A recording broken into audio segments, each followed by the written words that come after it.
στα 3 χρόνια που παρακολουθούμε από κοντά τα ζητήματα αυτά, έχουν γίνει πάρα πολλά, μα πάρα πολλά πράγματα, ώστε στο τέλος να μην έχει γίνει τίποτα όσον αφορά στη διαχείριση απορριμμάτων στην πόλη.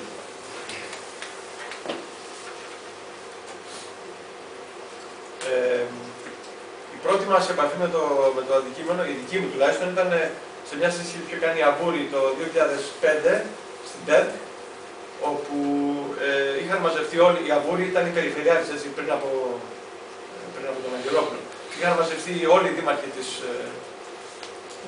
Κορινθίας και ο Νομάρχης και τους είχε πει τότε το γνωστό, ότι ξέρετε παιδιά, 31 Δεκάτου του 8 πρέπει να τελειώσετε. Αυτό ήταν ένα χρόνο πριν τις εκλογές. Όλοι οι δήμαρχοι τότε, μηδενός εξαιρουμένου, είπαν ότι αυτή είναι μια προεκλογική περίοδος και δεν υπάρχει περίπτωση να γίνει τίποτα. Με μεγάλη σαφήνεια και με μεγάλη ανέργεια θα πρόσθετα. Αυτό ήταν ένα σοκ για μένα, γιατί καταλάβω ότι το πράγμα εδώ δεν έχει καμία προοπτική. Ο τρόπος δηλαδή, με τον οποίο οι άνθρωποι αυτοί χειρίζονταν τα ζητήματα δεν έδειχνε ότι το πράγμα είναι πλήρως αδιέξοδο. Και αποδεικνύεται.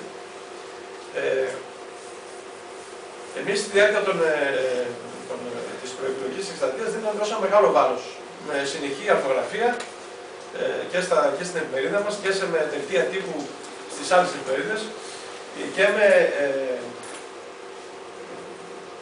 προκηρύξεις τις οποίες μοιράζαμε εδώ στην πόλη για τα ζητήματα αυτά. Και θέταμε τα ερωτήματα που ακόμα και θέτουμε. Δηλαδή, πότε θα κλείσουμε ματερές, θα γίνουμε τα πρόστιμα, πότε θα ξεκινήσει η ανακύκλωση. Θυμίζω ότι δεν είχε ξεκινήσει η ανακύκλωση και δεν συζητούσε κανείς για την ανακύκλωση τότε. Αν θυμάστε, δηλαδή, την εποχή, μιλάω για το τέλος του 5 και όλο το 6, δεν μιλούσε κανείς για την ανακύκλωση παρά μόνο εκείνης. Τέλος πάντων, υπήρχε μια εξέλιξη σε όλα αυτά μέχρι τις εκλογές. Μετά τις εκλογές, ο Δήμος με μεγάλη καθυστέρηση πήρε την πρωτοβουλία και ήρθε σε συνεννοήσεις με την Ελληνική Εταιρεία Ανάκτησης και Ανακύκλωσης Απορριμμάτων και επέλεξε ένα από τα 3 συστήματα διαχείρισης. Αυτό να βάλει τους κάδους η Ελληνική Εταιρεία Ανακύκλωσης και τα απορριμματοφόρα και να παίρνει τα υλικά. Αυτό πιστεύω ότι οφείλεται πολύ και στη δικιά μας την πίεση, η οποία συνεχώς επαναλαμβάναμε ότι δεν υπάρχει άλλη λύση, ότι πρέπει να προχωρήσει η ανακύκλωση. Τέλος πάντων, όλη αυτή η διαδικασία προχώρησε με τον Δήμο. Υπογράφηκαν τα συμβόλαια. Εμείς κάναμε αμέσως μετά μια κίνηση προς τον Δήμο και είπαμε ότι θα θέλαμε να βοηθήσουμε και να υποστηρίξουμε την ανακύκλωση, να γίνει μια επιτροπή διαπαραταξιακή όπου θα συμμετέχουμε όλοι και θα δίνουμε ιδέες για το πώς μπορεί να γίνει ενημέρωση του κόσμου καλύτερη και πιο αποτελεσματική, να παρακολουθούνται τα προβλήματα με τους κάδους και να αποδεικτούνται λύσεις στο Δήμο. Γραπτός, δηλαδή με πρωτόκολλο τα μεταδέσαμε αυτά. Δεν πήραμε καμία απάντηση και το πράγμα συνεχίστηκε όπως ξέρετε. Επίσης εκδώσαμε και αυτό εδώ, το θυμάστε, 10 βήματα για την ανακύκλωση που λέγαμε, που ήταν για το κοινό περισσότερο, τι πρέπει να κάνει για να συμμετέχει ενεργά με δικά μας έξω στην ανακύκλωση. Τότε γινόταν μια μεγάλη συζήτηση, μιλάμε για το 2007, για το θέμα της καύσης, αφήνονταν να εννοηθεί ότι ο Δήμος και θα ξεκινήσει ανακύκλωση, αλλά και η καύση δεν είναι άσχημη. Οπότε είχαμε κάνει μια συνέντευξη το Μάιο του 2007, είχαμε βγάλει ολόκληρο φυλάδιο βγάλαμε και το δώσαμε στα μέσα, όπου αναφέραμε τα 10 βήματα και είχαμε επισυνάψει μια εργασία σχετικά με τι είναι καύση και ποια προβλήματα δημιουργεί, για το οποίο θα επανέλθουμε αργότερα και λέμε γιατί δεν πρέπει να γίνει. Τότε ήταν στην επικαιρότητα αυτό. Επίσης είχαμε ανοίξει το θέμα των νοσοκομιακών αποβλήτων τότε, που τότε τουλάχιστον απορρίπτονταν στους κοινούς κάδους και δεν ξέραμε που πηγαίνανε. Και αυτά είναι γνωστό ότι είναι μολυσματικά και δεν ξέρουμε τι είναι. Και προτείναμε την εφαρμοστή νομοθεσία που προβλέπει ειδικούς κλιβάνους για αποτέφρωση κλπ. Οι οποίοι δεν υπάρχουν.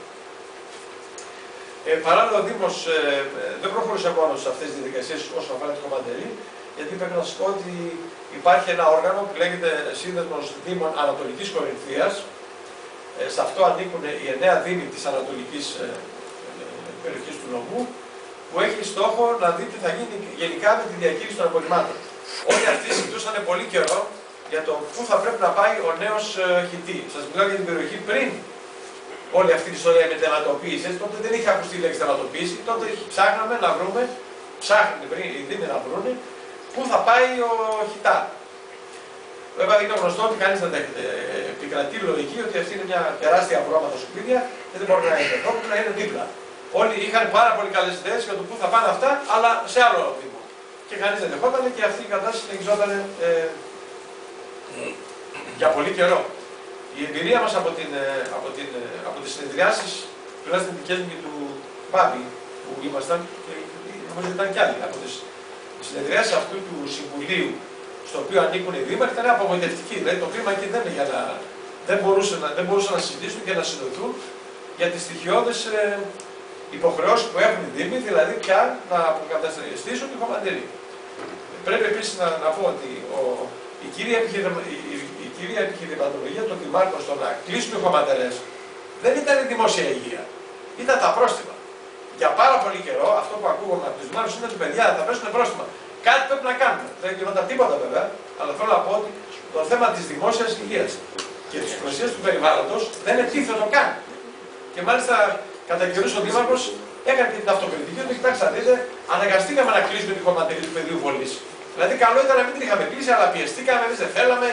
Τα έρευνε στους κατοίκους εκεί του πεδίου βολής που κάναν την προσφυγή στα μέσα, γιατί πρέπει να σας θυμίσω ότι η χωματερή αυτή έκλεισε, όχι γιατί την έκλεισε ο Δήμαρχος, αλλά γιατί κάτοικοι και προς τιμήν τους είναι οι τρεις σύλλογοι της Καλυθέας και της Υποθέσης Νεάπολης προσέφηκαν στα δικαστήρια και το δικαστήριο βέβαια αποφάσισε να κλείσει οριστικά τη χωματερή.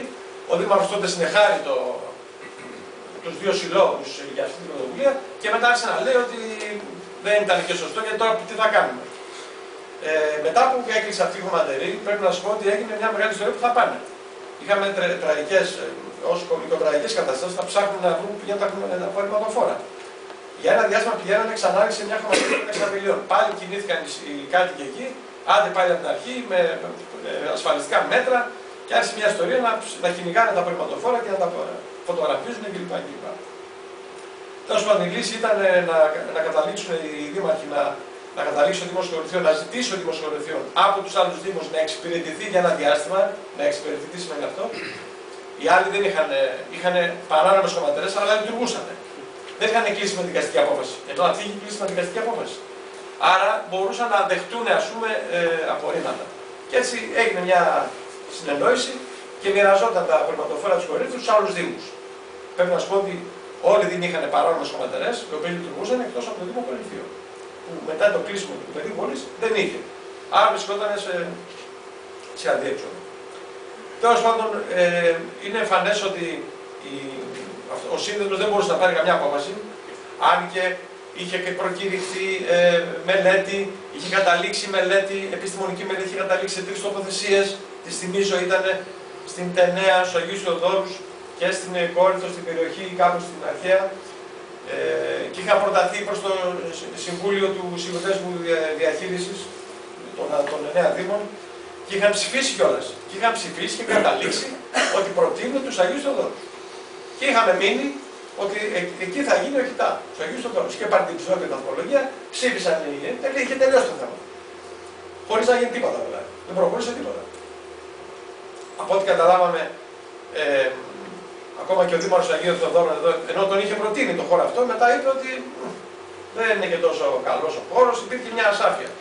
Εκεί βρήκε έδαφος η πρωτοβουλία του Περιφερειάρχη, η οποία αναπτύχθηκε μετά το καλοκαίρι, ο οποίος, με λίγα λόγια να σου πω τι είπε, επειδή τον πήγαμε και τον είδαμε σε μια συνεδρία, ήταν πολύ σαφής, αφού οι Δήμοι δεν κλείνουν τις χωματερές, παίρνω εγώ την πρωτοβουλία.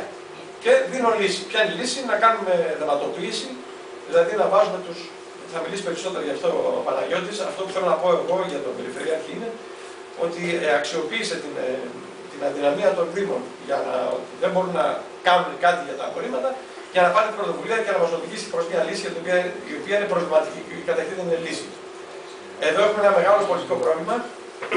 Καταρχήν, το πώς και γιατί τόσο εύκολα οι Δήμοι απεμπολούν τις αρμοδιότητες τους. Οι αρμοδιότητες των Δήμων σύμφωνα με τον νόμο είναι τα σκουπίδια. Δεν μπορεί να τα πάρει κανείς άλλος για να κάνει. Άρα εδώ ανοίγονται θέματα τεράστια πολιτικά όσον αφορά το ότι γιατί το κάνουν αυτό οι δήμαρχοι. Βέβαια έχουμε απάντηση ότι αισθάνονται ότι αυτό είναι μια καυτή πατάτα και προτιμούν να την πετάξουν δίπλα σε κάποιον άλλον ο οποίος τους καλοπιάνει και τους υπόσχεται ότι όλα είναι καλά, θα γίνουν όλα καλά.